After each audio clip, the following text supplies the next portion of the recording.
Greetings, everyone. Welcome to the ADA Legal Webinar. Today's session, we're focusing on readily achievable barrier removal in small businesses. Your moderator for today's session will be Marissa DeMaya. Marissa, you have the microphone. Thank you, Claudia. Hi, everyone. This is Marissa DeMaya with the Southwest ADA Center. And as Claudia said, I will be serving as moderator for today's session. Today's program is brought to you as a collaborative effort between the Great Lakes and Southwest ADA Centers, both members of the ADA National Network. This session is offered as part of the ongoing ADA Legal Webinar Series. Our session today is being recorded, and that recording will be available for review within about 24 hours of the conclusion of our session. A copy of the PowerPoint presentation for today's session was available for download prior to the start of the session. If you were not able to access that ahead of time, you will be able to access that and any materials via the archive for this session. And the link will be posted to that at www.ada-legal.org/ within about 24 hours following the conclusion of our session. Our presenter will provide us with some valuable information today, and they have also provided a few breaks throughout the presentation to allow for questions, as we know this can be a pretty challenging topic. Please follow the instructions provided for submitting your questions to us. You will not be able to view your questions as they're submitted, but they will be viewable to me as your moderator and our presenter. So feel free to submit them as they come to your mind during the presentation. Let me begin today's session by saying happy anniversary, happy ADA anniversary. I know it's on everyone's minds today, but I'll also introduce our presenter, Diego DeMaya with the Southwest ADA Center. For those of you who may not be familiar, Diego is an attorney and legal specialist at the Southwest ADA Center here in Houston. He's worked for the center since about 2001. If you would like to know a little bit more, you can read more about Diego by accessing his posted bio on the website, available at www.accessibilityon.org/ADA/legal/speakers. I'm going to go ahead and kick off our presentation by turning it over to Diego. Diego? Well, hello everyone, and thank you for joining us. Like everybody just said, Claudia and Marissa, thank you for putting this together, and the Great Lakes and ADA Center and the Southwest ADA Center and everybody else who's listening. Hopefully you'll get to contribute with your comments and questions. Today we have a really popular topic, especially out there in media land, where we're going to be talking about something called readily achievable barrier removal, with a focus on the small business. And I think I said small business because basically small business still remains the bedrock, economy of this country, and whether they are providing services online nowadays, they still have a presence in, on Main Street. And it's important, we thought, that we bring back this topic, which surprisingly enough doesn't have too much discussion out there, and other than regrettably some negative newspaper headlines or even network television negative storytelling behind what I think is the lowest standard under the Americans with Disabilities Act in terms of architectural barrier removal, or the physical accessibility of a building, and to what extent business owners, building owners, facilities, landlords, and tenants, do they, to what extent do they have to remove barriers in order to afford accessibility for people with physical mobility impairments, as well as other types of impairments. And so to to basically just jump right in, we're going to go through some basics about this barrier removal standard, which applies to existing facilities. As slide 11 shows, this is the general ADA requirement that existing facilities, in other words, existing businesses, remove barriers where it is readily achievable to do so, not easily accomplishable, not expensive to carry out. That is the basic standard. And this standard has been in place since the early 1990s, when the ADA was first launched in 1990, and then facilities had to start complying as of January 1993. And so it's important to understand that the readily achievable barrier removal standard is an old standard that has not changed. It has not been revised or updated. It has remained the same even beyond the 2008 ADA Amendments Act, which revised various different provisions in the Americans with Disabilities Act. And those new regulations became effective as of a couple of years later after the 2008 amendments. But nevertheless, the existing facilities standard, which we can call it for short, rather than having to say a mouthful, which is readily achievable barrier removal. I mean, try saying that 10 times over in a row. See if you can manage that. So I'm going to refer to it, very much, pretty much as an existing facilities standard that applies to existing facilities, those that are not undergoing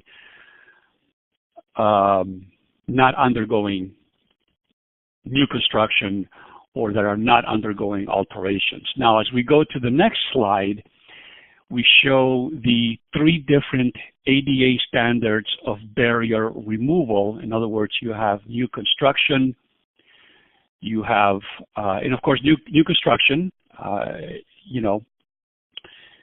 we have alterations, and then the readily achievable barrier removal existing facility standard at the bottom. And I show them this way because that's pretty much the order that they come in.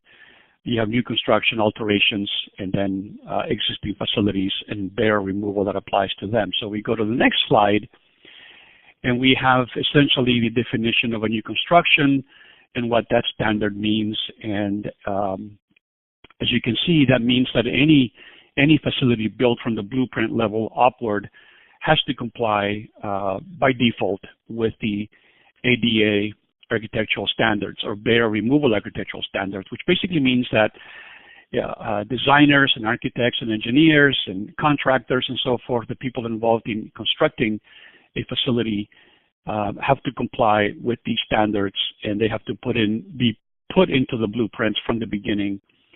And to the extent that in many states, including the state of Texas, for example, we have a state law that requires that builders submit blueprints to the Texas Department of Licensing and Regulation, where the blueprints will be approved and stamped. In other words, they will see that they have the accessibility elements, and then they will okay the project to be built. And then after that, they give them, the Texas agency gives them 1 year after completion of the project to get certification that the project is accessible and compliant. And there's a whole host of different procedures that they must follow by virtue of, by the facility's virtue of being within the state. And we can answer questions about that later, or you can talk to us offline if you want more information about that. As we go to slide 14, we're looking at alterations, and the alteration standard essentially means that any portion of an existing facility that is being altered would have to comply with the ADA architectural barrier removal standard in terms of the altered portions. that are, the portions that are being altered, renovated. And that means that, for example, if they are renovating the inside of an office building, and let's say that the doors are not compliant, or the doorways inside are non-compliant, they would have to make them minimum 32 inches wide. As a very basic example, because if they're renovating, the rooms, tearing down walls and so forth, then they will have to make the altered portions of the building accessible as compliant with the what is now known as the 2010 ADA design standards, which provide all of the scoping requirements that everyone needs to know about in terms of making facilities and spaces accessible, whether inside or outside. In slide 15, we got the definition of what is an alteration, remodeling, renovation, changes and renovations inside the structure and so forth. Fairly straightforward, fairly simple to look up and understand. Sometimes we get questions about this, but I mean, once you look at the scoping requirements, you pretty much know what this is about. Sometimes there are questions that relate to whether or not the path of travel to an area being altered needs to be made accessible. And generally, the answer to that question is yes.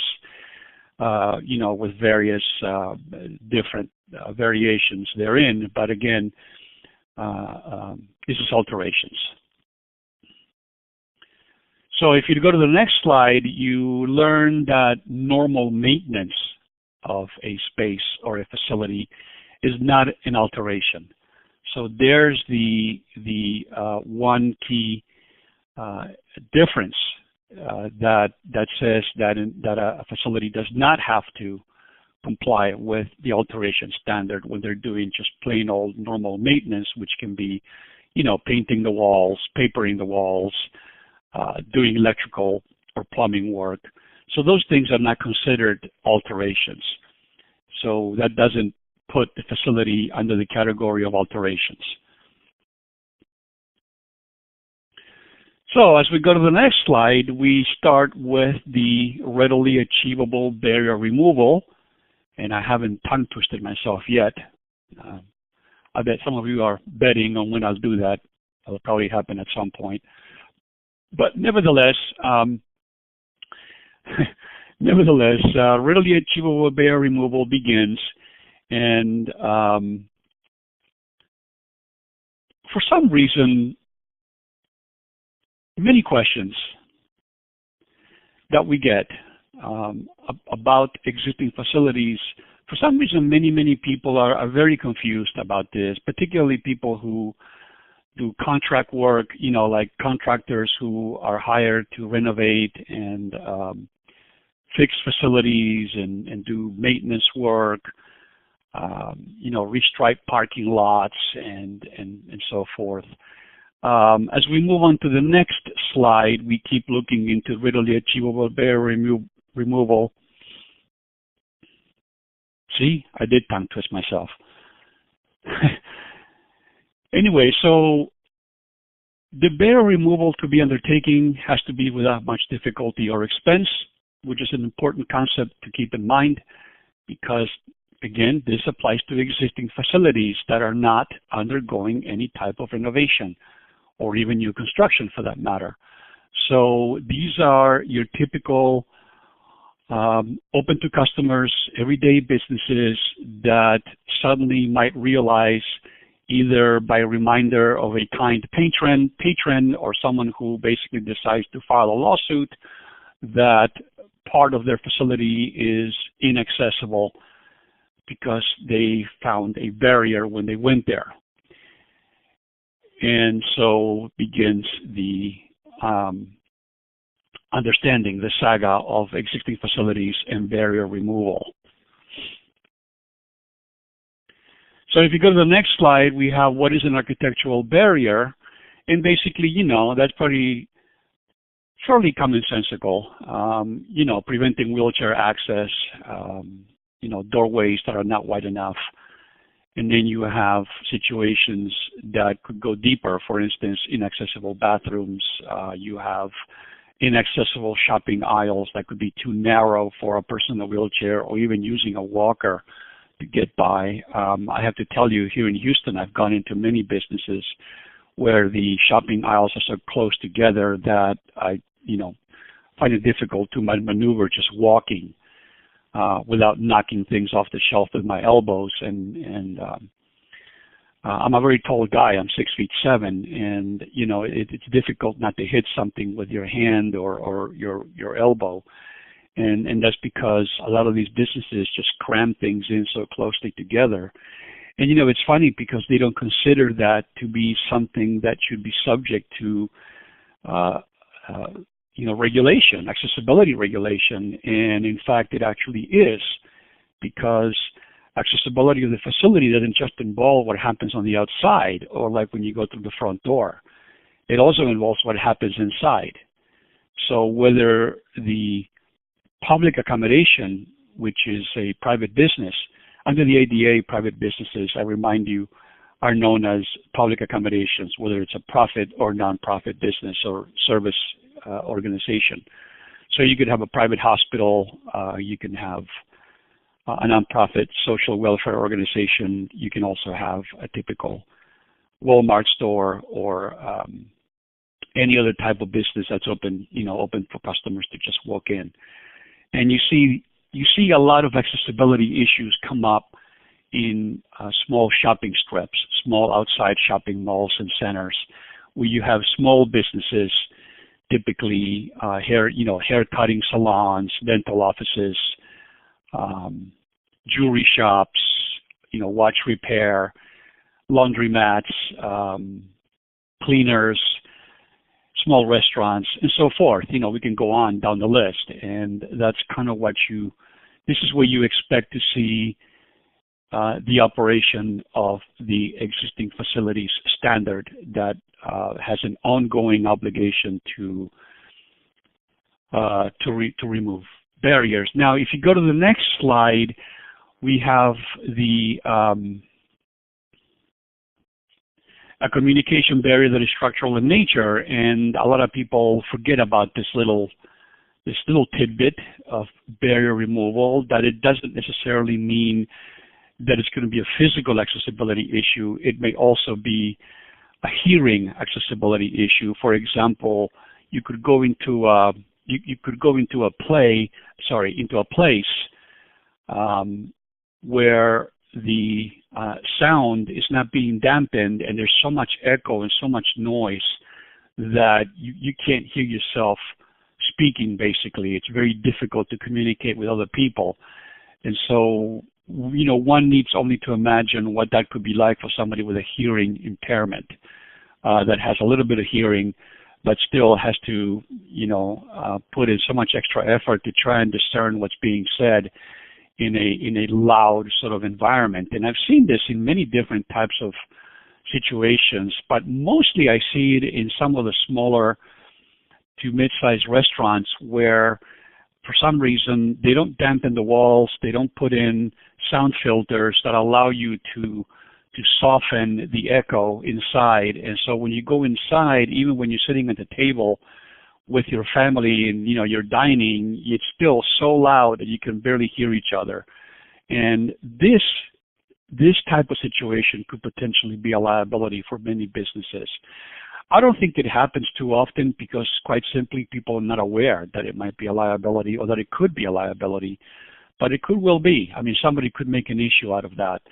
And then you have, visual accessibility for people who are sight impaired, visually impaired, where if you have particular signage indicating people to go to certain places, then that could be an issue as well, especially if we're talking about important signage. For example, where to go find the public bathrooms. If they're hidden from public, like at department stores, you don't just see a public bathroom. You have to look and walk around a great deal before you find the public bathrooms. And I think they've gotten better at putting up clearer signage and bigger signage throughout different locations, but it isn't perfect. And again, that could be a potential issue. So signage is important, and I definitely encourage people who advise businesses or business owners to always take a look at the signage and signage provisions when they have signage inside and outside their business. So then we have in the next slide barrier removal timing. Many people ask the ADA centers across the country, well, how much time do I have to remove barriers, in my store? And there's no answer for that because there is no preset timing. It is an ongoing, continuous requirement that a business engage in readily achievable barrier removal. So it is an ongoing effort and no exceptions, so that the business has to keep considering barrier removal throughout until finally the business is, for the most part, considered fully compliant, and free of accessibility barriers. And that's going to depend entirely, on the situation at hand, the type of store, the location, the circumstances, and so forth. Now, on the next slide, I want to jump to something interesting that has come up in many technical assistance questions that we get throughout the various states in the ADA network, at the ADA network. And that is questionable practices by many people that for some reason might feel or believe or be misled into believing that rather than making a place or a site accessible or an element accessible, it might be just easier to remove it and just get rid of it. Just take it out. Therefore, it's no longer offered. It is no longer visible, or at least they think that. And you don't have to comply anymore. And they might also think that it might be simpler to just remove an element of accessibility than to try to retrofit or renovate to make something accessible. So I have had many reports, and please understand, I want everyone to understand, for those of you who are not terribly familiar with the ADA centers, that the ADA centers are not enforcement agencies. We're not part of the federal government or state government. In other words, we are given grants through a competitive process to provide educational information as well as more targeted technical assistance for individuals who call us with various questions about the ADA or disability-related issues. So by that, I'm telling you that the kinds of questions, the reports that we get, the facts and the stories that we get, we hear all kinds of things. And for some reason, many people are misled into thinking that if they remove that parking signage, from that non-compliant handicap parking space or accessible parking space, then if they just turn it into a regular parking space, then they don't have to comply. The problem, of course, with that is that when a person with a disability goes into the parking lot and sees that there's no parking spaces, it becomes very easy for them to count the total number of parking spaces and figure out, just by Googling the table, that you can find in the 2010 standards, they can find out easily how many parking spaces are required, So you got, like, for instance, on a typical parking lot with 25 spaces, where at least one has to be a handicap accessible van space. And I may have that number incorrect, but I don't. Anyway, you guys can look that up. But nevertheless, the main point is that removing that element of accessibility, especially if it's obvious, is really, really a huge mistake. And I would not recommend that anyone engage in doing that. Instead, what they should be doing is determining how to most inexpensively make it accessible or fix whatever the problem might be, even if temporarily, if they're suffering if the business is suffering economic hardship, even if temporarily, put it off and then fix it so that accessibility remains on the site. And this takes us to the next slide, which takes us to the long story behind grandfather clauses.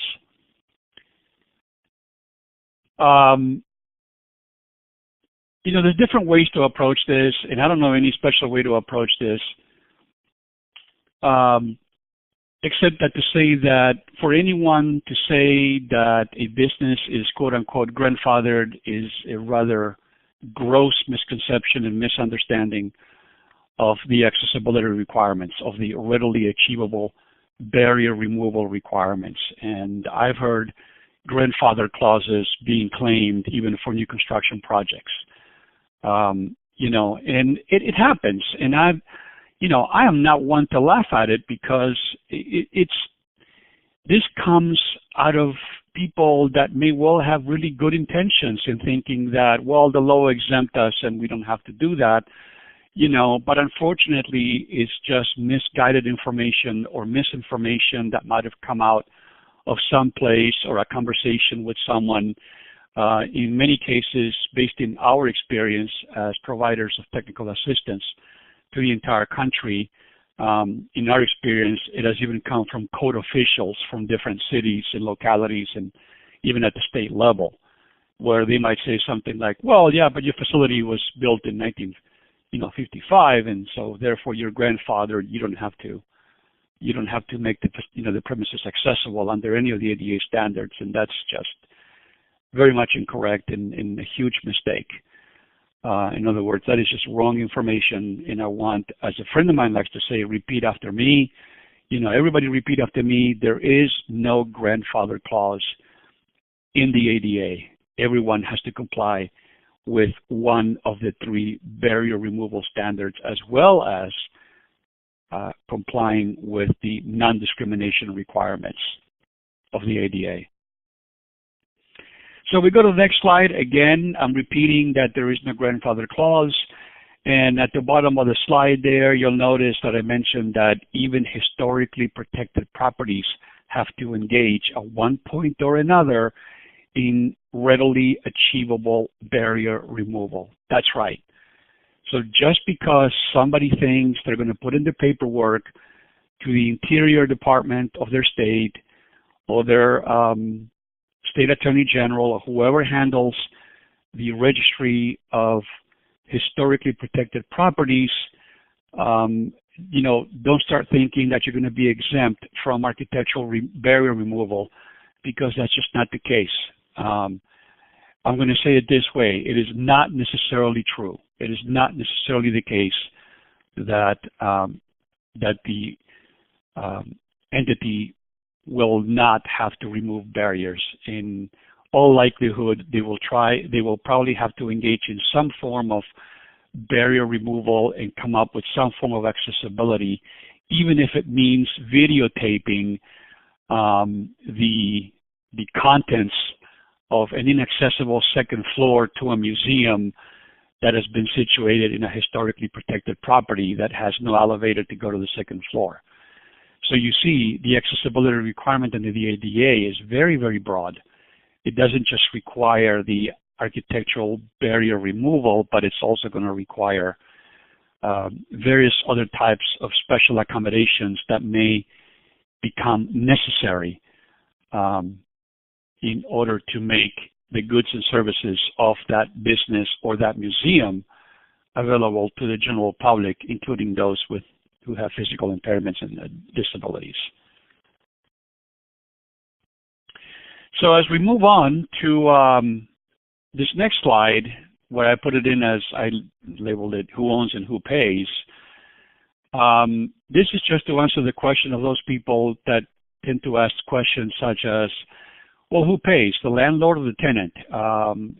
If a property owner is leasing out various small shops on a shopping center that has, say, 4 stores, who pays? Is it the landlord who has to pay for the renovations that may become necessary to make the place accessible, both in the parking lots and the inside of the stores? Or is it the tenant who leases the space to open up a store?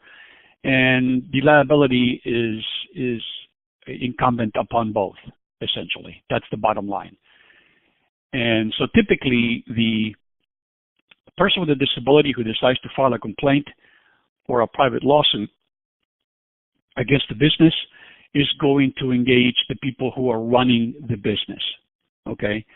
So whereas you might have a mall inside which you have hundreds of stores, a lot of them chain stores of national, larger corporations, they're going to sue that company. You know, they're going to file the complaint against that company. And it may not necessarily involve the landlord, you know, because it won't matter. And that's because the tenant will immediately engage with the landlord to figure out what needs to be done in order to comply with the barrier removal request if the business has been found to be inaccessible in one way or another.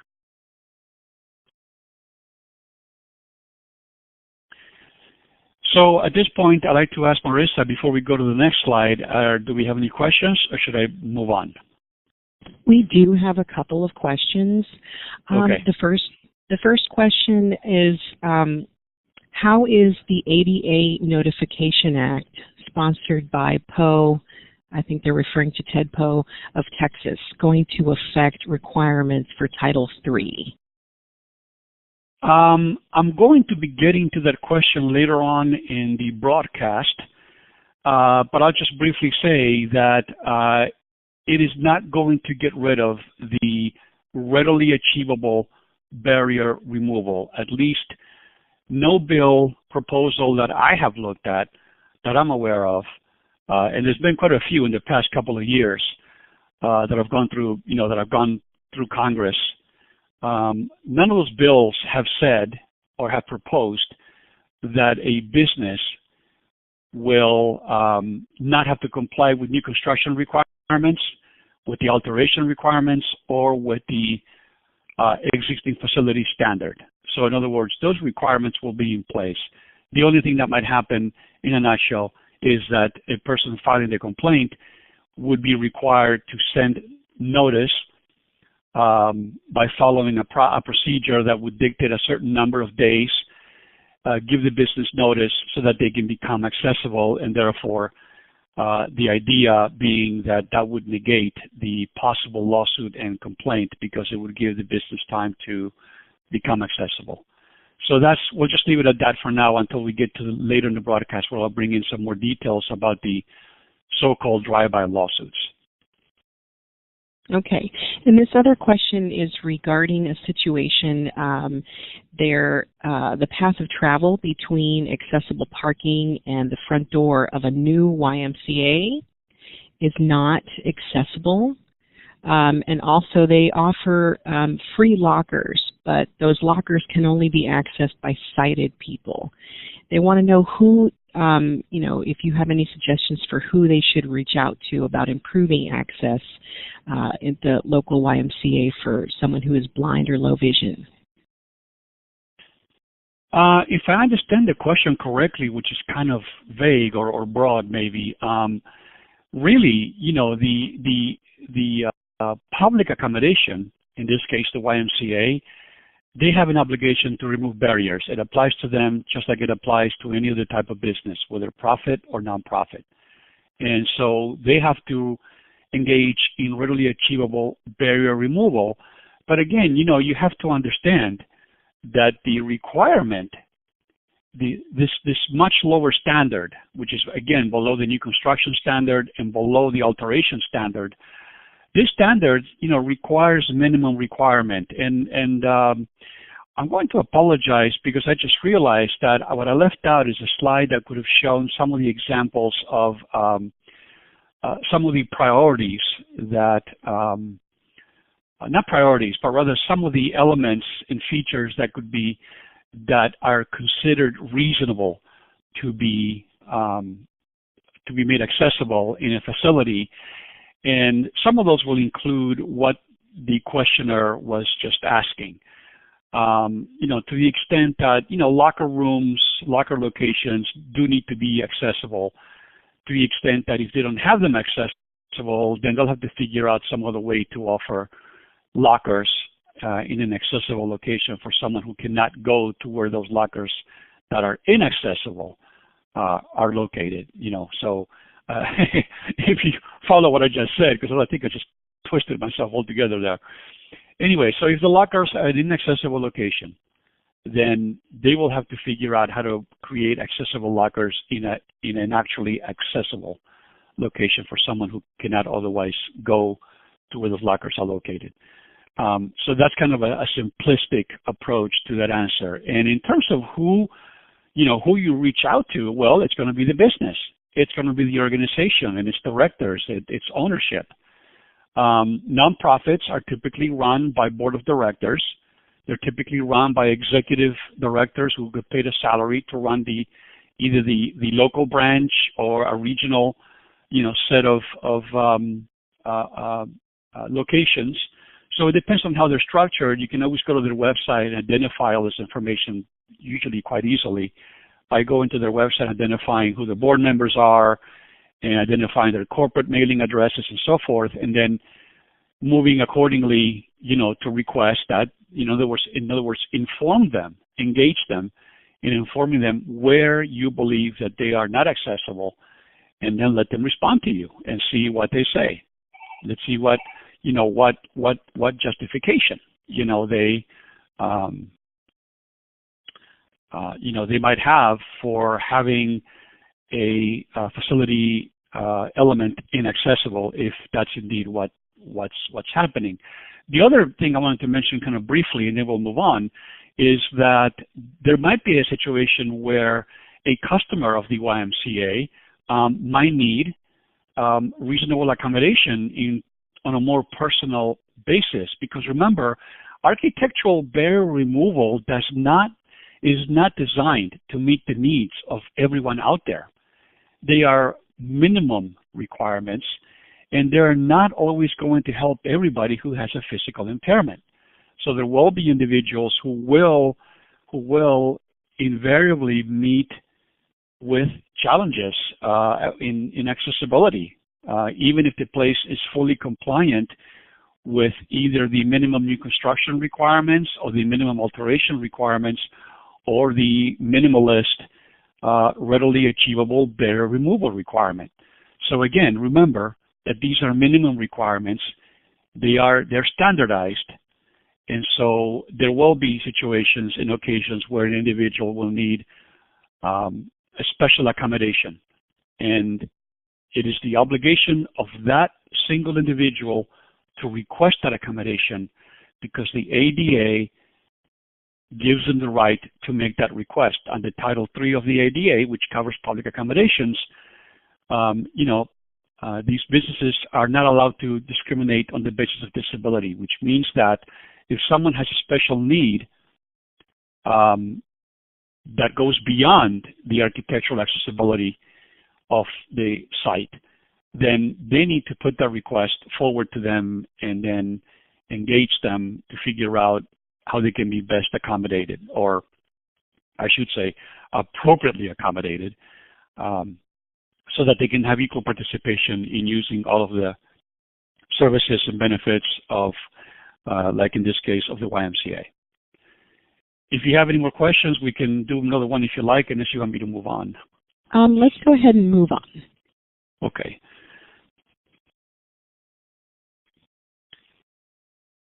So the next slide is determining when barrier removal is achievable.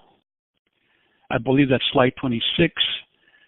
And here, without going into too much detail, what we have is the actual standard and factors of determining, when a barrier is really achievable. So the nature and cost, the number of employees that work there, and as you can see, the various other factors involved. If we go to the next slide, we can see the other factors. Slide 27. You can see the rest of the factors there. And I'm not going to say too much about them because they're pretty much self-explanatory unless people end up submitting a question, in which case I'll be happy to answer it. But essentially, in a nutshell, and again, we can move to the next slide, slide 28. Giving people a few seconds here. Okay. So basically, the standard is that the business is facing an ongoing obligation. It's a continuing obligation. And if it's having financial hardship, this standard, those elements are what provide the leeway that they need to make appropriate plans for the future and plan future barrier removal activities, okay? And so in other words, the business does not have to remove barriers tomorrow. If they identify them today and they realize, oh my goodness, we have a tremendous amount of work to be done at this place because it is utterly inaccessible, they can plan this out. They can create a budget and they can plan it out. And I always recommend that people document their plans, put it in writing, create a computer file that, a memo to file that goes into the details of the review. And we're going to get in a moment. We're going to get on how to review a place for accessibility, a site for accessibility. But nevertheless, the point being that the business should create ample, detailed documentation that it is making plans to remove barriers in the future if it cannot do so in the present time. Now, understand that when you go into the details of the standard, what you're going to find is that a lot of elements in terms of a lot of elements in a site, for example, ramps, doorways, parking lots and parking spaces, all of these things are typically deemed as accessibility elements that can be readily achieved. In other words, it's barrier removal that can be readily achieved on an ongoing basis by the U.S. Department of Justice. In other words, a typical business in a shopping center that is partaking in the use of the large parking lot facility that feeds parking spaces to all the other stores, they're not going to have a very credible excuse in saying that they cannot afford to provide a reserved accessible parking space. So in other words, the business is encouraged to go to the landlord and discuss the fact that let's create a situation. Let's assume that the entire lot has no parking spaces and we got a couple of hundred parking spaces, okay? So what you're looking at is going to the landlord and saying, hey, there are no accessible parking spaces. I'm getting complaints from my customers and they're threatening to sue me. And I think that we need to look into this because basically they're going to start suing all the other stores. That is a foreseeable reality, because if there is no handicap accessible parking throughout the lot, it's going to be very obvious and people are going to complain eventually to each store. And if they don't get complaints, believe me, it's by pure chance or pure coincidence if they don't get a complaint from someone. But eventually there will be complaints. And so what has to happen is that they will have to get together and figure out how to create those accessible spots throughout that parking lot. That is what we recommended. And I certainly cannot predict how the Department of Justice would react to a situation like that. But I can tell you that if you go on Google and type in the word settlement agreements or settlement agreement and the word public accommodation, you're going to find many examples of settlement agreements by the Department of Justice in terms of examples of businesses that they went after and forced into compliance. And that's also a really good way to educate yourself in terms of how the existing facility standard actually operates from a more legalistic standpoint. You can see it in action when you read some of these settlement agreements. And I'm not mentioning the settlement agreements to scare anyone into thinking that this is exactly what happens to everyone, because it's not. This is why we have had the occasion to witness the drive-by lawsuits situation, as we'll get to later. If we go to the next slide, we have some other ADA defenses, which this one is called fundamental alteration, which basically means that when somebody makes a request to a public accommodation, they make a request for an accommodation that could potentially so fundamentally alter the nature of the business that basically, when it's a fundamental alteration of the goods and services that will be provided, that are typically provided, then the business can decline to provide that accommodation.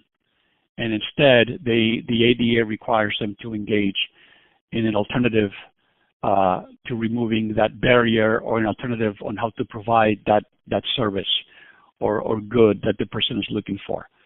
So in other words, a request that fundamentally alters the nature of the business or the goods and services being provided will not have to be provided. And we can go into this in great more detail, either offline, people can call us directly, or you can certainly research this even by reading the old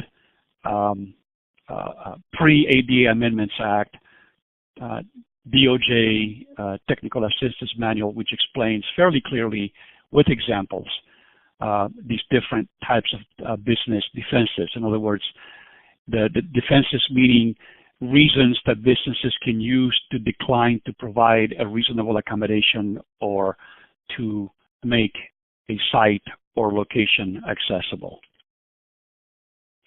And then the next slide is the other defense available, which is undue burden to the operation of the business, which, as the slide indicates, is the same exact standard that applies to the readily achievable barrier removal. So without going back on those slides, you can go back and look at that later, and you'll see what the standard is for undue burdens or undue burden. So again, it takes into account the size of the business, the resources available to the business, and so forth, in terms of a business when it wants to decline to provide an accommodation or to make a modification or to remove a barrier. The business has to come up with some kind of a reasonable defense to in its decision to not provide that. And again, remember, Title III of the ADA will still require them to figure out some other alternative way to make the goods and services accessible or available to that individual.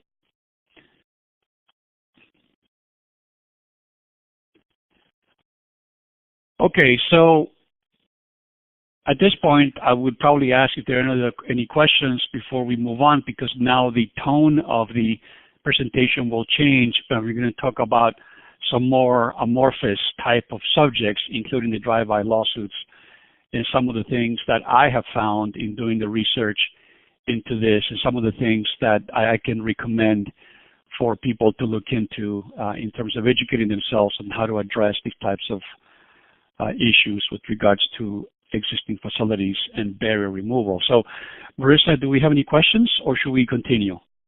Very quickly, we do have one question for clarification, and they're asking, see here, are apartment buildings covered? Can you clarify a little bit about whether or not an apartment building or a rental company that owns the apartment building is considered under Title III? Yes, that's a fairly simple response, actually. Multifamily communities, like apartment complexes, are not covered, I repeat, are not covered under the Americans with Disabilities Act, under the ADA. Okay, so multifamily communities like high-rise buildings, apartment complexes, they are not covered by the ADA. The ADA only covers, or Title III of the ADA only covers what's known as a public accommodation. That is any type of a business, commercial facilities like office buildings, the offices of a warehouse, the offices, and the offices of a landlord, the leasing office of an apartment complex is a public accommodation covered by Title III. So this is something that sometimes gets overlooked by many people with disabilities when they get frustrated in terms of being able to go into the leasing office to pay their rent. We've had many callers ask us about telling us that they can't get into the leasing office because their leasing open offices to the public are on the second floor, and the bottom floor essentially is kind of like a sitting area, and they have to go up to the second floor, up the stairs, to go to the top floor, which is where the offices are. And that's basically, that represents an inaccessible business, because the customer needs to be able to come in and do business and transactions in an accessible location when they go to a public accommodation, like a leasing office or an apartment complex. So basically, again, apartments are not covered by the ADA. Apartments are covered under the Fair Housing Act. Again, apartments, multifamily communities are covered in terms of civil rights and limited barrier removal under the Fair Housing Act. Okay. So should we move on? In that same token, another individual has asked, what about churches and ministries? Can you talk about that real quick? Yeah, churches and ministries. Essentially, in a nutshell, churches are exempt under the ADA. They do not have to comply with providing accommodations, and they do not have to comply with the readily achievable barrier removal standard. That's under the federal ADA. They do not have to comply. They are exempt in the statute in the black and white language, essentially. But the reality, obviously, if anyone just think about it, think about the nature of a church and what they're for. You know that many churches throughout the country have willingly and gladly engaged in barrier removal in their facilities and have made their worshiping areas, their public bathrooms, and their parking lots fully accessible and compliant under ADA scoping requirements. Even though they don't have to comply, they have gone out of their way to do that. So churches have made tremendous strides in terms of becoming accessible.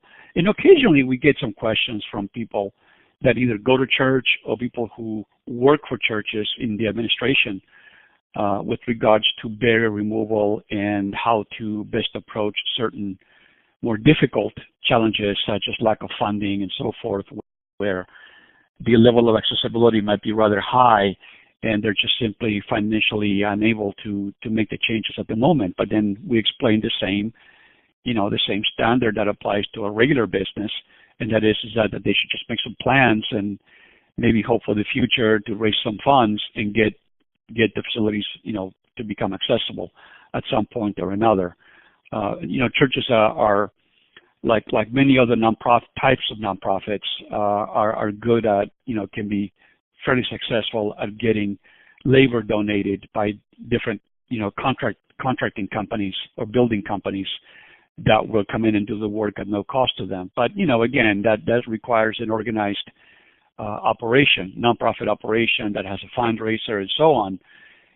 So they're able to achieve barrier removal in different, through various methods. But nonetheless, churches are exempt under the ADA law. And from time to time, we do get questions about that. Now, under certain state laws, churches can be obligated to engage in barrier removal when they're either being newly constructed, in other words, from the blueprints. They have to become accessible from the blueprint level, with accessibility designed into the blueprint, as well as being required when they make alterations to remove barriers, when they start making alterations or renovations to their facilities. So Texas, for example, has that requirement under its Architectural Barriers Act for the state. And again, if you need more information about the actual state law and what it requires the church to do, essentially it requires the church to make its public areas accessible for people with disabilities, such as the worship area and public bathrooms and parking. And that's without going into too much detail. Okay, let's go ahead and move forward. We got about 30 minutes left, Diego. Okay, thank you. So we got some ground to cover. Slide 31, I put in some information or some quotes from the U.S. Chamber of Commerce, the National Chamber of Commerce, to indicate that they support accessibility of business. They support business accessibility. You know, to hear headlines or news that the chamber, you know, is against, you know, people with disabilities, I think it is a mistaken sort of attitude to have. You know, they lobby the federal Congress and they lobby the federal government, and for various different reasons. And so, without getting into philosophical, debates, I just wanted to show that the chamber understands that businesses have to comply with accessibility requirements because they're just going to be people with disabilities throughout the country who are going to need to go shop and use a store and access a venue and so forth. So it's just common sense. It's economics. And, you know, there's lots and lots of information on their website concerning accessibility and how they stand on these issues, including dealing with the drive-by lawsuits.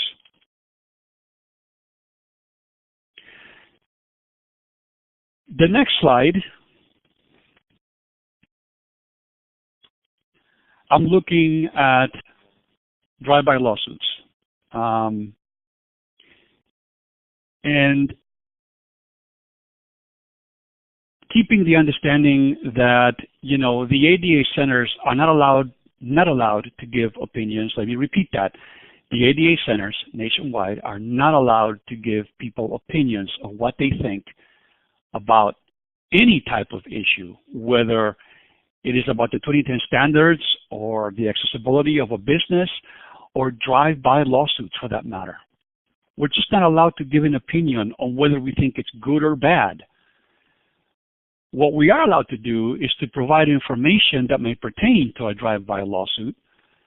So when people call us with questions and might, for example, disclose that they're being sued by someone, I mean, the first thing we're going to say is, well, you need to contact an attorney because you're going to have to defend yourself. And you really need to rely on someone who's capable and qualified to deal with an ADA lawsuit and the challenge of an ADA lawsuit when those court papers arrive or the complaint papers arrive and you suddenly have to respond to the lawsuit or to the complaint. Because if you don't, then you'll get hauled into court and then you still have to respond again.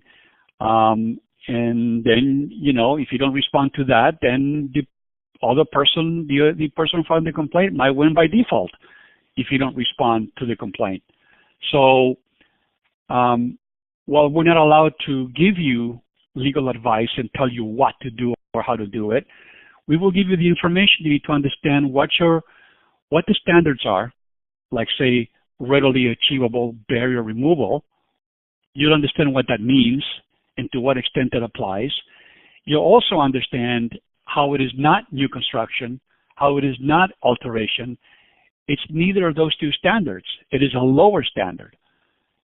And so, for example, you will understand that when somebody files a lawsuit against someone and they say, well, you didn't follow any of the 2010 standards, you know, in your store's accessibility features and elements. Well, that's a very broad generality that doesn't really mean much of anything, because when you're talking about suing a business for lack of accessibility, okay, you have to be very specific. You need specificity, sorry. You got to be specific about what is not compliant. So you could say, well, the parking lot is not compliant. I would say, really? What in the parking lot is not compliant exactly? I mean, you could have signage problems, you could have missing signs, you could have missing symbols on the ground, you could have no accessible parking spaces at all, you could have too many, it could be a host of different things. So a complaint has to specifically delineate what the issue is that somebody has found. Going to the next slide.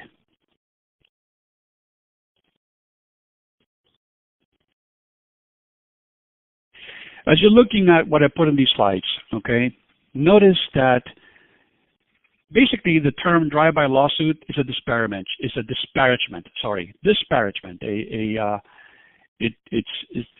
It's like a joke. It's basically it's a drive-by law. I'm driving by lawsuit, and of course it comes by from. It's a very negative connotation and connectivity to drive-by shootings, and that's most unfortunate because it gives a really bad name to the ADA law, and it gives a really bad name, or it imposes a really bad label on people with disabilities, and in fact, it imposes that label on a business as well. Okay. Which is being told essentially that they are worthy of a drive-by lawsuit. And it's just a disparagement. It is a negative headline. It makes headlines in newspapers and TV shows. And unfortunately, or regrettably, it gives no solid information upon which we can rely to understand what is actually happening.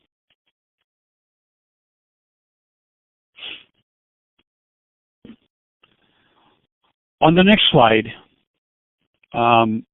we continue with drive-by lawsuits. Kind of like the anatomy is what I've been giving you here of what these lawsuits are about. And essentially what we have is a plaintiff which might have contacted an attorney, and the attorney says, oh yeah, well, you can sue them for, lack of accessibility under the ADA, very generally saying it that way.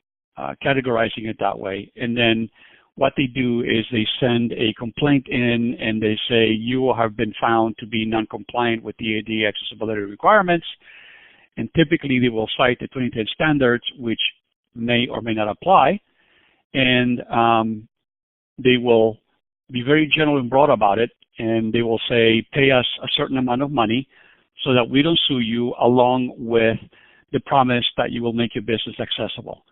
That is the nutshell summary of a drive-by lawsuit. And many businesses will be scared by these complaints and these lawsuits, and they feel, they're scared into thinking that they'll be taken to federal court, where they'll have to retain an attorney to defend themselves, and then they may end up being slapped with attorney's fees and more expenses and more damages and fines and whatnot, all because of misinformation, lack of information, lack of understanding over the ADA standards, and basically they sign a check and they close the matter out. In many instances, not realizing that they could be sued again by somebody else.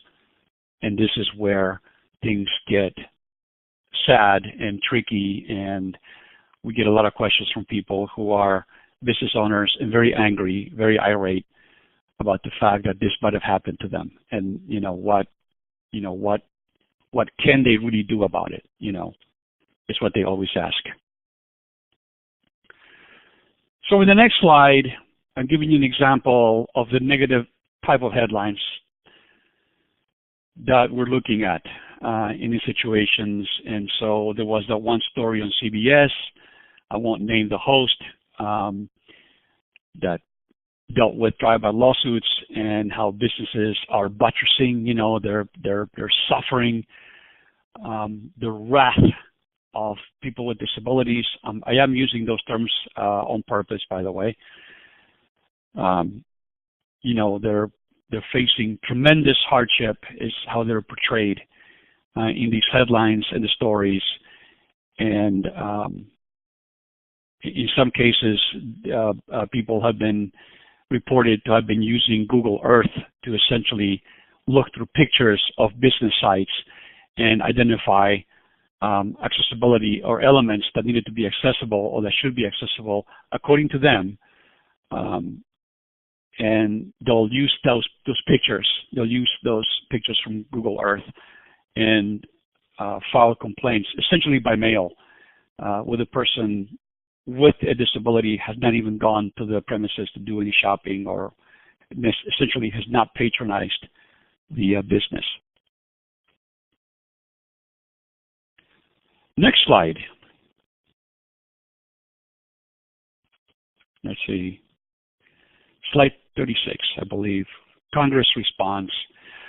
So we have Congress response. This goes to the earlier question, and the congressional response, of course, federal Congress response has been to come up with bills that are somehow, in other words, congressmen are twisting themselves all over the place to figure out how to best please businesses that have been, you know, attacked by these drive-by lawsuits. And the reality is that Congress would have to overturn the ADA to stop lawsuits under the ADA. I mean, that's the reality. And that's highly unlikely that will take place, the overturning of the ADA. What they're doing is putting bills together that essentially would require that a person filing a complaint against a business give them an X number of days, a certain number of days notice that they have been found to be non-compliant.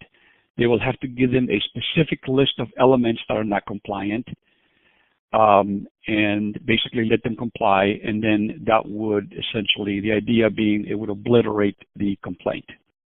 You know, they wouldn't have to deal with the complaint.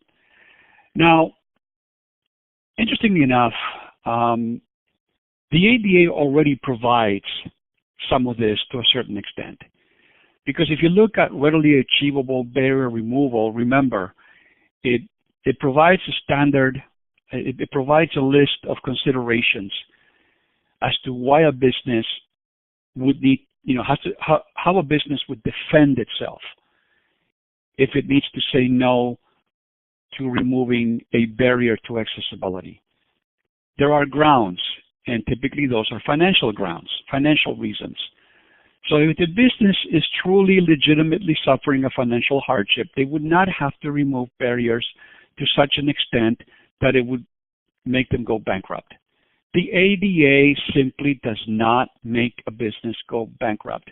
And if any of you have seen headlines out there that said that having to comply with the ADA drove them into bankruptcy and therefore they closed their doors, I'm going to take a shot in the dark here, and I'm going to say that that business was probably very likely already suffering financial hardship on its own and might have used the excuse of the ADA, or someone told it to use the excuse of the ADA as the reason for closing its doors. I'm not going to say that's like the 100% truth, but that is what I've read. That is what I have found personally. And again, remember, these are not the opinions of the ADA centers, okay? You know, we analysts here that provide technical assistance to people, we do the research, we go do all the reading, we read the newspaper articles that we get forwarded from many, many different sources, including our own sources, our own legal research, our own readings of case law and litigation, reading of publications from DOJ, reading of memos that come out, the proposed legislation. We look at all of this, you know, and it just becomes unlikely that it is because of the ADA that someone had to close their doors. And I'm sure that maybe there might be an example out there where that might have been true, but again, I've never seen one nor heard of an example like that. Because why? Because again, the ADA, nowhere does it say that a business has to exhaust its financial resources to become accessible to anyone. In fact, it doesn't even say that it has to provide goods and services to the point that it has to fundamentally alter what it does as a business in order to accommodate an individual with a disability. It just has no such language in it. All it does is provide minimum accessibility.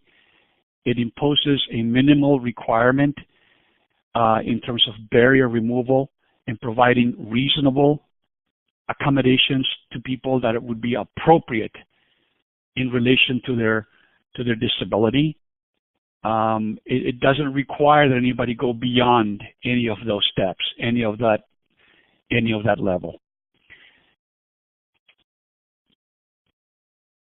So as we move on here, time being short, the next slide talks about old business realities. And what I wanted to do here is do like a quick lesson, especially to businesses. And the quick lesson is this, and that is that in the United States, all businesses and individuals are continually on notice by law enforcement, the enforcement agencies, and government that there are laws that they will have to comply with.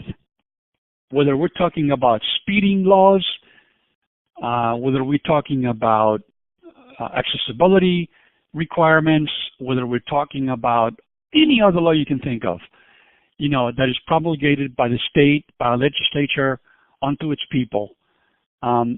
Everybody is on notice, ongoing notice. They don't have to send us a letter and say that the rules to obtain a driver's license have changed. In other words, government is not required. It has never been required to do that.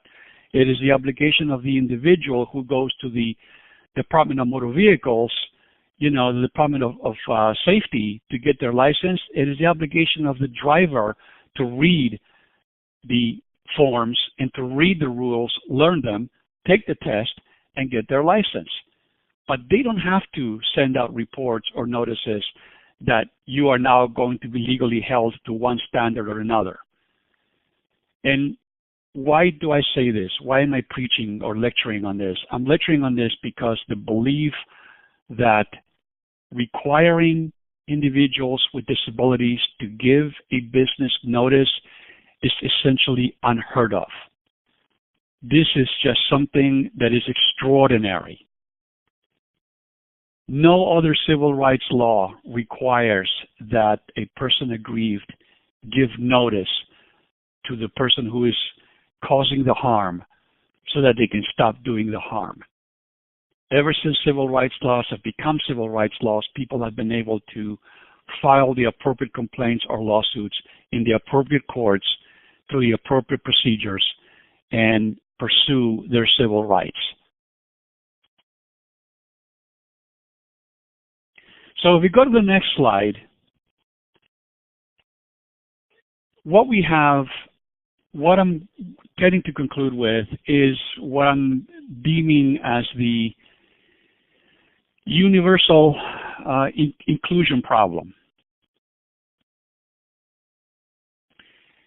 And that is essentially people who report or tell us that because they've never had anybody in the store who come in with a disability, why should they therefore have to make the store accessible?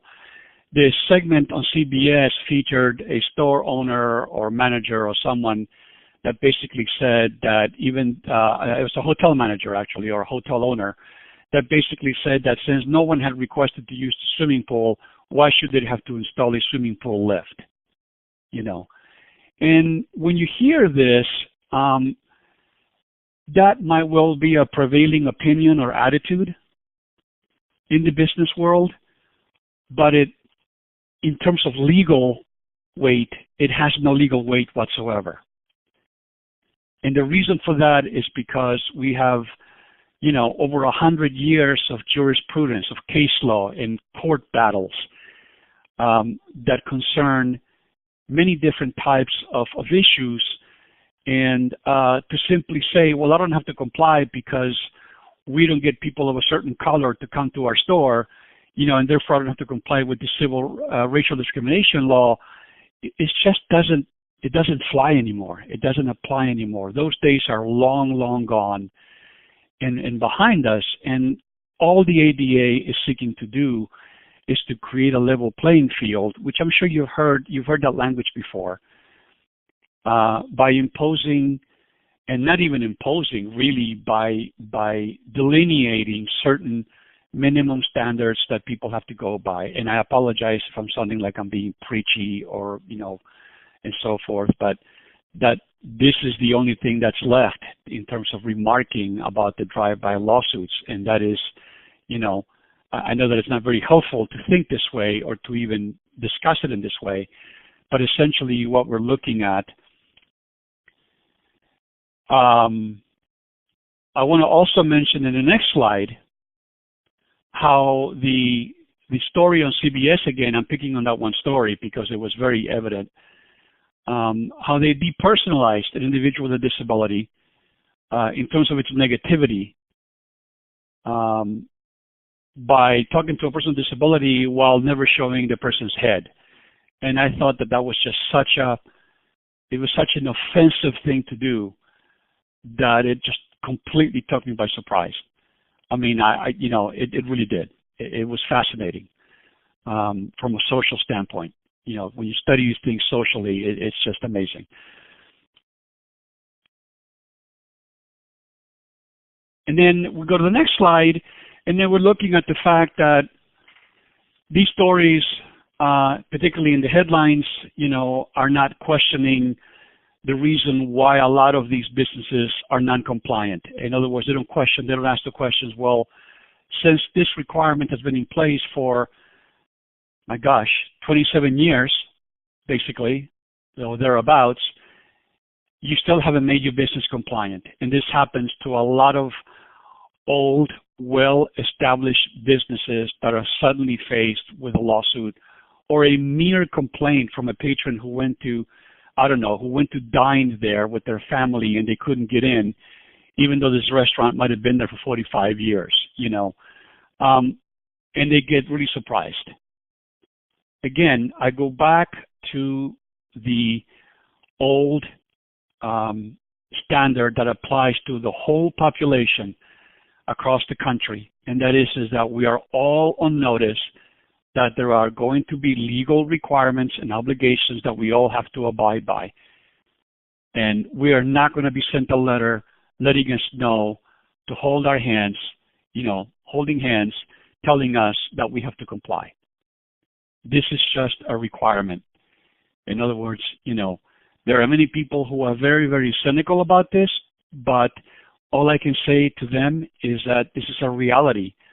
So no matter how cynical one wants to be and complain about it, the fact remains we have all these legal obligations every time we set foot on the street, to a great extent, that we have to comply with whether we like it or not. And so when we go to the next slide, basic guidance, okay, as we close, I'm going to recommend highly that businesses make use of the existing facilities checklist that they can find at adachecklist.org. It is a formidable tool, as I say on the slide.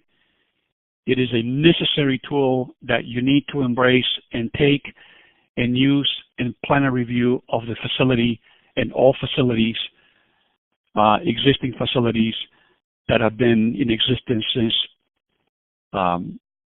since before January 1993, essentially. We got about 10 minutes left, Diego, so we need to wrap up. Okay. So we're wrapping up with slide number 42. What I'm saying in this slide here is for people that might be receiving complaints to seek specificity. When somebody comes and tells you, whether you get an email or phone call or a letter of that you're not compliant, that the business is not compliant, get specifics.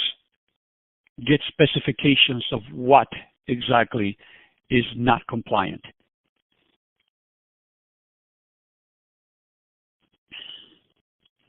Now, if you go to the next slide, I get a little bit more complicated.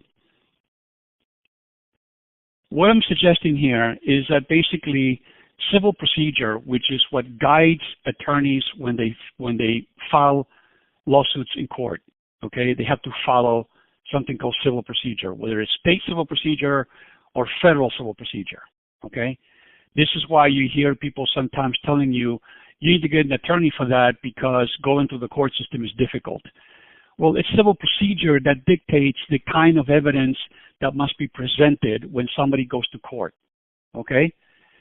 And if those procedures are not followed, essentially what you get is a judge saying, I'm going to throw your case out, or they'll do some other action and get rid of the case, one way or the other, because some civil procedure was not followed.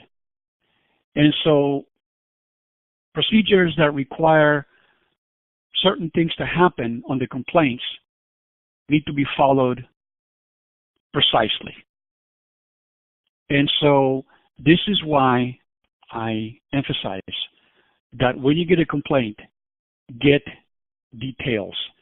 A complainant, a person who files a complaint, should be more than willing to give you the details if they are truly filing a complaint in good faith. If they're filing a complaint because they went to that site and they wanted to participate and were not able to because the site was inaccessible to them. Okay? So when someone goes to a gift shop and the aisles inside are so closely put together that a person in a wheelchair cannot ambulate to move around, that is a potential ADA violation. That is a potential complaint.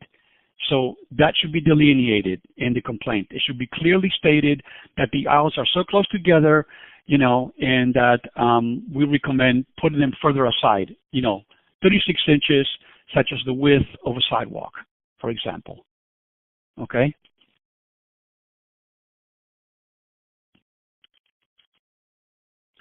Slide 44, we go to the next basic guidance slide.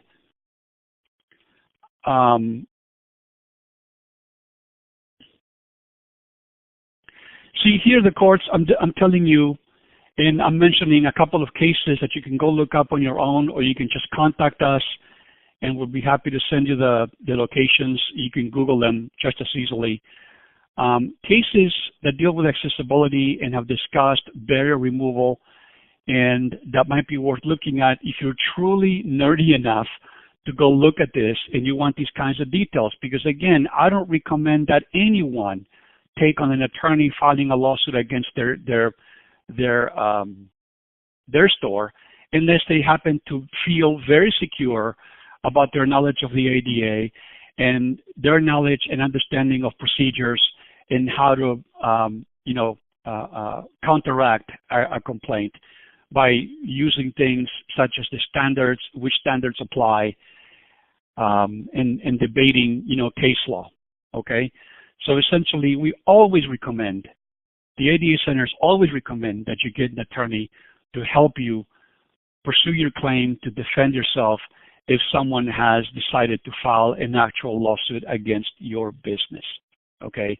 I am showing you this information because I want you to understand that there's a great deal of misinformation about the ADA, a great deal of misinformation about these so-called drive-by lawsuits that have unfortunately tarnished the ADA to a minimal extent, but it has nonetheless, and has even more regrettably tarnished the standing of people with disabilities that really, truly, legitimately have needs for accessibility to places that they go to. And, the reality is that most people with disabilities, at least in terms of the kinds of telephone calls that we get from people with disabilities, they are truly not looking to get wealthy off of a business, okay? And besides that, folks, something that we did not get into here is that the ADA is not set up to make anyone rich. There simply are no damages to collect. The only reason why drive-by lawsuits have been known to be collecting damages or monetary sums of money have been because state law has created that that eventuality. State law has created the ability for a person with a disability who files a complaint to collect damages or personal injury type of damages. In other words, something beyond requiring the business to become accessible. Okay, the ADA provides injunctive relief. Okay, in minimal monetary fines, which cannot pass 50,000. Although I might need to be corrected on that because since the ADA Amendments Act, that amount might have changed to 75,000. But I honestly don't remember that. You know, none of us remember the exact details of this, which is why you have to look it up. You have to go to our websites and go to Disability Law Index and find out exactly what the legal remedy is. But I can tell you that in a nutshell, under the ADA, no one becomes wealthy. In the Department of Justice, if you look at the settlement agreements that I mentioned earlier, you're going to realize that the sums of money are very low. They're very low because they're not going out to punish businesses. They're simply wanting them to comply by becoming accessible. Okay, Diego, we have about 5 minutes left. Do you want to wrap up real quick so we can get to a couple of questions? Yes. In the next slide, I mentioned another case. Again, I'm mentioning these cases as an example. I don't want to engage in debates about these cases or what they involved. You can look these things up yourself and read about them. But I would encourage everyone out there who is in the interest of helping somebody with a business or who actually might have a business, I would encourage people to come to the ADA Center websites and basically look up the information that we have to offer about the ADA. In particular, I will emphasize again for people to go to adachecklist.org and get the ADA checklist because, you know, as slide 46 indicates, every situation is entirely separate and distinct from the next situation. So the ADA requires that these situations of barrier removal be treated independently from one another. Every business is going to have different needs. Different requirements will apply. And so it's really crucial that that they engage in good documentation, in reviewing their site, and planning for removal of barriers either presently or in the future. Either way, having the documentation will show a great deal of effort and in good faith in terms of making their business accessible for people with disabilities.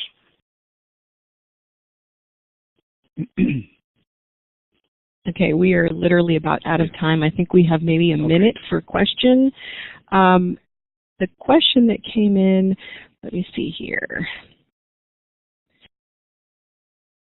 The person wanted to know about ASL interpreters or captions, if they're considered part of readily achievable removal, specifically for places where speaking is the nature of the business, like a theater company.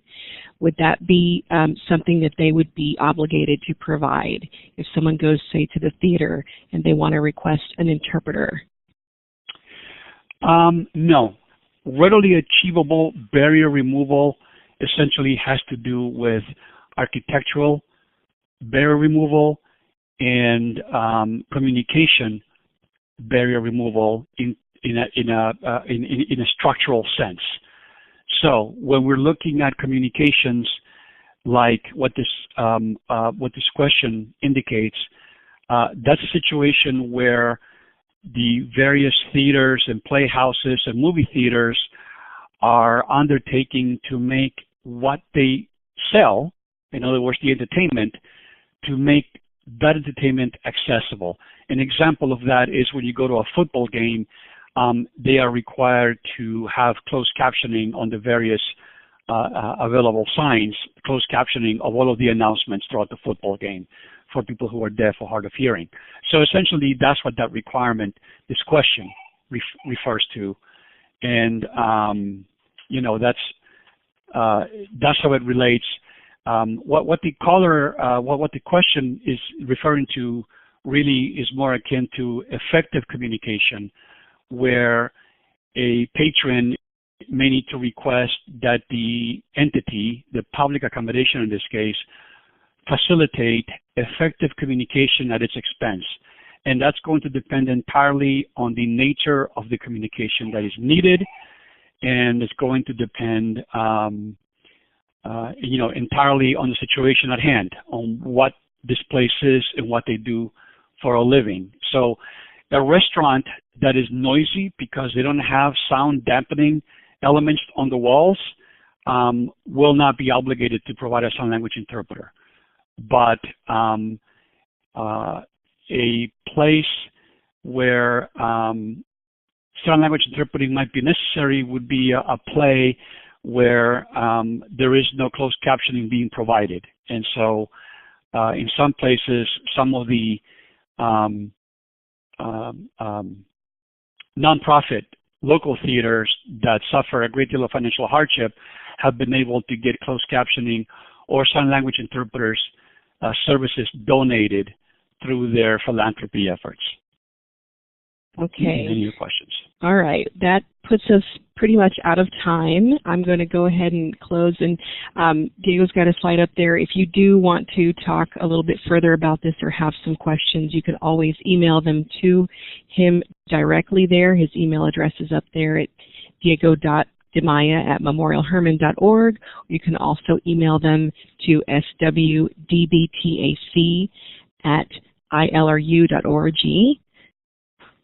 I'm going to go ahead and conclude our program today. We realize that there may still be some questions that that we did not get to for Diego, and we apologize if we didn't get a chance to get to your question.